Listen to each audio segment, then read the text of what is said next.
we are with another episode of the Scholar Budget Podcast, and I am beyond excited for today's guest because today's guest is perfect in all the ways. Like, really, she is an experienced educator since 2012, dedicated college advisor, and the proud founder of the esteemed nonprofit organization Progressive Opportunities, as well as a loving mother and devoted wife. And who am I talking about? Well, her name is Shaundrea Dixon, and I have had the chance to personally work one-on-one with Shaundrea and see the immense amount of love, dedication, and support she offers to all students.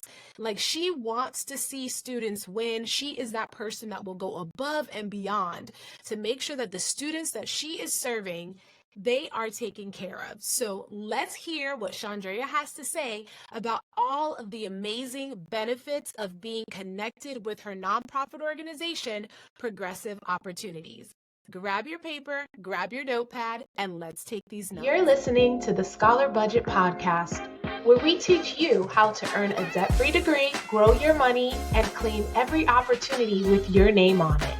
I'm your host, Raquel Bartoli. Let's jump right in.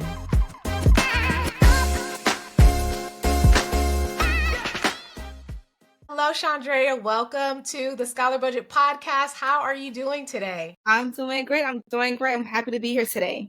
Awesome. And we're so excited to have you here because I know you are filled with so much knowledge and great things to share with our audience. So can you start by telling us a little bit more about who you are and what you do? So my name is Shaundrea Dixon, and I'm the founder of Progressive Opportunities, Inc. And basically, I provide pre-college resources, scholarships to students and families who are low income predominantly, but my resources are geared towards families that live and reside throughout Florida. Beautiful. And basically what my goal is to provide resources to families so that way their children can go to school debt-free. Awesome. And what sparked you? What seed was planted in your heart that made you want to do this? Well, I've been a college advisor in a public school system for many years, and I've noticed that after the bulk of the scholarships were out and awarded, many families came to me after the fact asking about scholarship opportunities because oftentimes college advisors would share these resources with their students, but then it was not communicated with their parents. And the parents are the ones that are going to have to burden that load. And so I want to create a community of parents to make them aware of all the resources that are available so that way they know how to support their kids. So my goal is always to make sure that as students want to go to college, allow them to understand that it is accessible. Yes. And also, one thing I found was that one of the biggest misconceptions is that if I'm low income, I cannot afford to go to college. And I've learned that if you are low income, there are so many resources for you to go to school debt-free because you are low income. And I wanted to spread that word. Beautiful. Sounds like your organization is helping to break barriers and giving more students just the confidence that I can go to college and I can afford it. But I know you're going to tell us more about what that process looks like. So can you tell us or give us some examples of the free resources and opportunities that Progressive Opportunities provides to scholars and parents, specifically in Florida? So yes, I actually have a Facebook group, which we provide scholarship links. I provide them with resources, copies of winning scholarships. I always tell parents specifically which ones have the greatest chances of being awarded for their students because we from around August to December are typically when the national scholarships are out, and those are very competitive. Right. However, there are scholarships specifically for students who reside in particular demographics, whether it's in Broward County, Miami-Dade, Homestead, Liberty City. And I like to share, resources with parents, letting them know, hey, make sure you apply. This organization has reached out to me numerous times, or this deadline has been extended, which is which for me is like an indication that not enough kids were applying. So I Yeah. like to share that with them because that way they know that I really have a good chance of winning.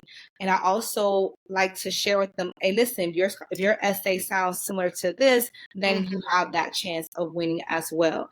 And so that's basically what we provide to them. We also offer one-on-one. We do Zoom calls. We've even did meetups at the local Starbucks. So we pretty much try to meet students where they are, try to Right. provide different options of flexibility. We also provide a website where we have links to scholarship applications. We have a Okay. spreadsheet. We have newsletters. So we definitely try to provide students and families with, resources that they can use at their leisure.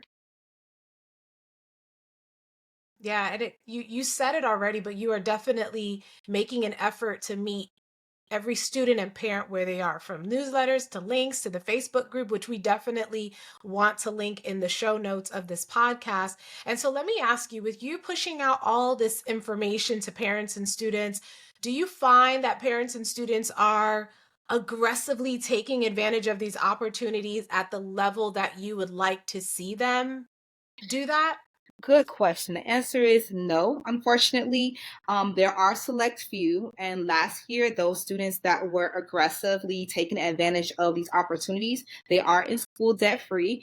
One of the parents mentioned that their student had $30,000 in their account after everything was paid for, so they have enough Wow. money for the next 4 years.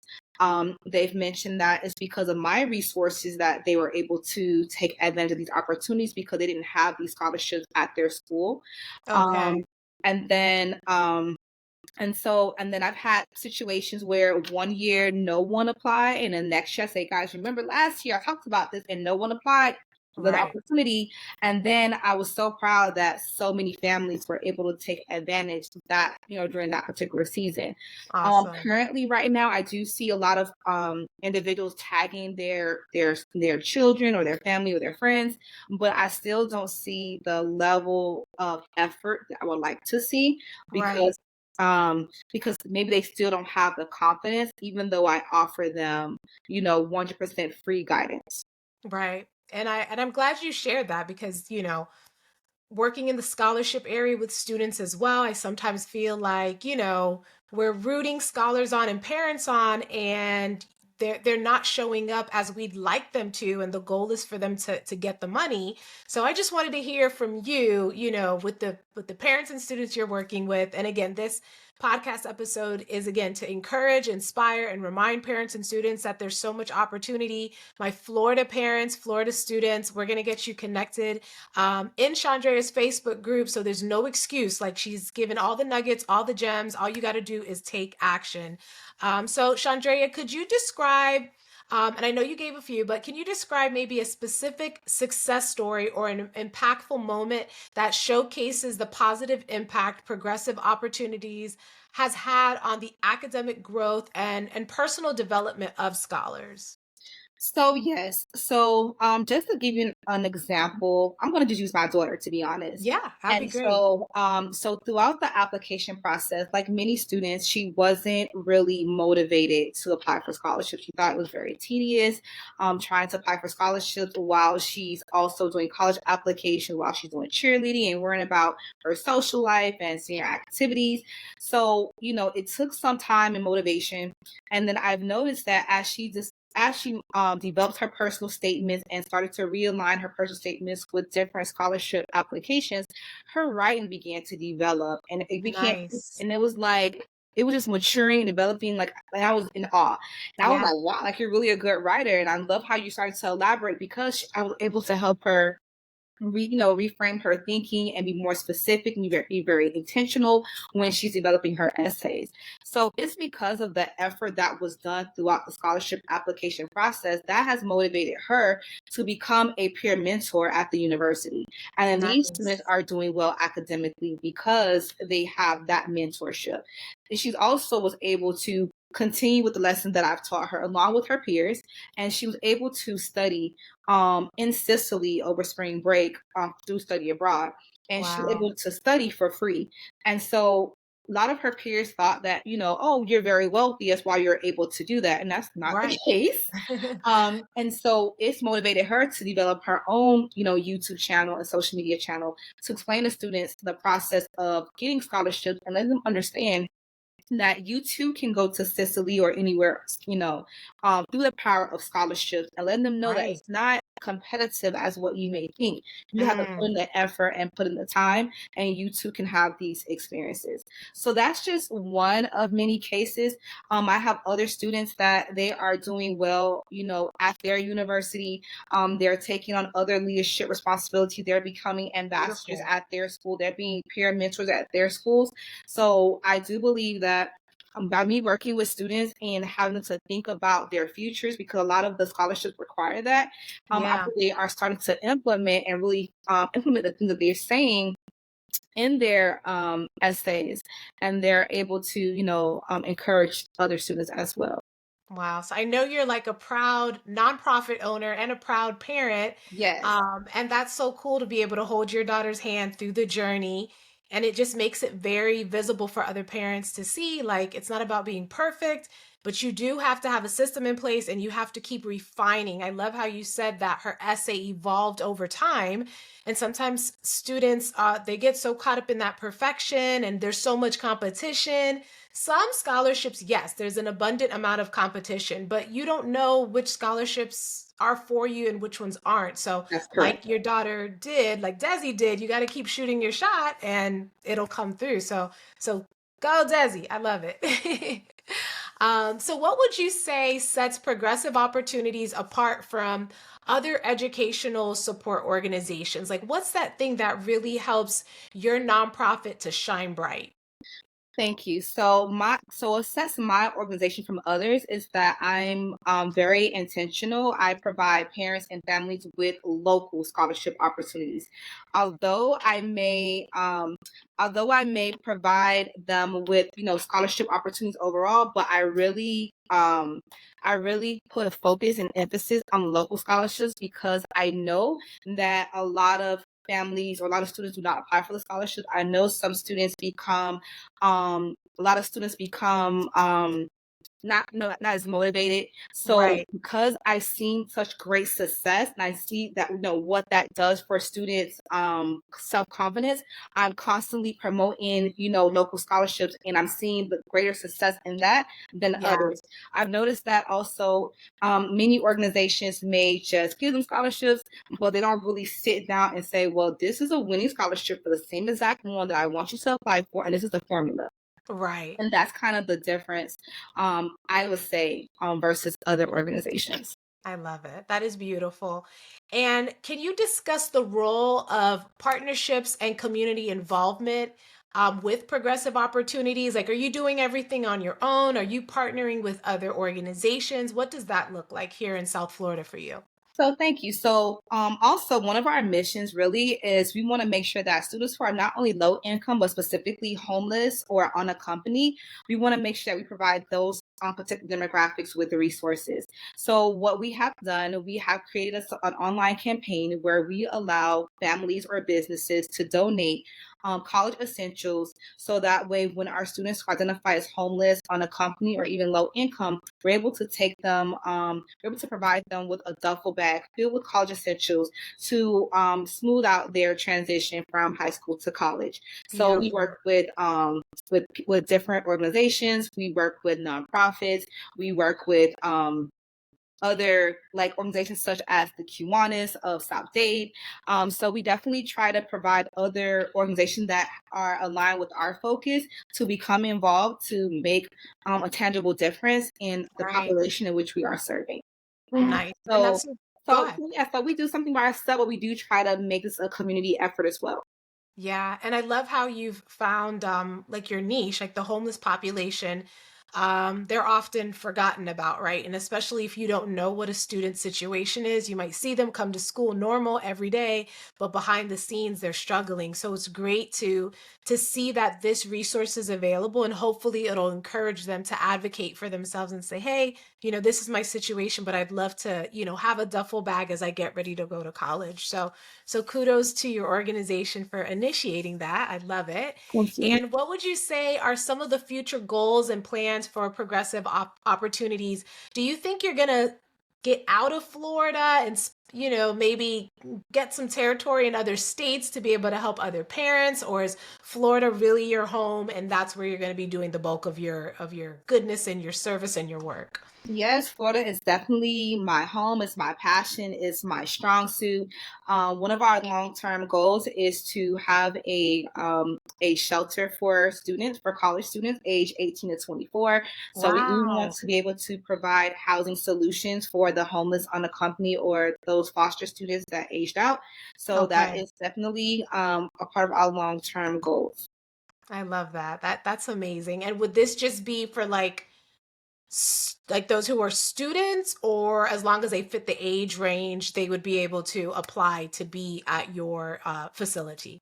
So, because we are all about, college opportunities, and we want to provide them with the resources, whether, it's being, successful in school, help them transition into the community. So it is really for those students that want to go to college.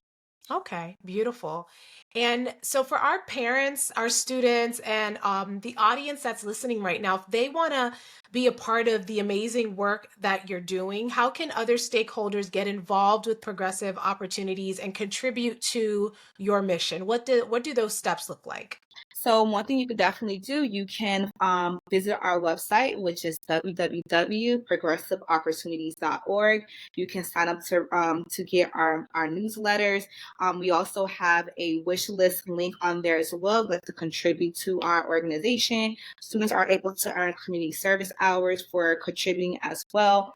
We even have a social media. Our Instagram is at Progressive Opportunities, and you're able to follow us. You can DM us any questions or concerns. You can email us how you prefer to communicate, and we would love to talk to you, see, how you like to be a part of our community. Beautiful. And I'll be sure to make sure we include all those links so that the audience can definitely take advantage of it. And Shaundrea, any other last nuggets or gems that you'd like to leave with our students and parents? Maybe just some things about scholarships or whatever's on your heart that's really like something that parents and students need to hear right now. So one thing I'll always say is never tell yourself no. Let the organization tell you no. So even if you Mm, feel like you don't qualify for a particular opportunity, you feel like your GPA isn't high enough, you feel like your test scores aren't high enough, apply to every opportunity.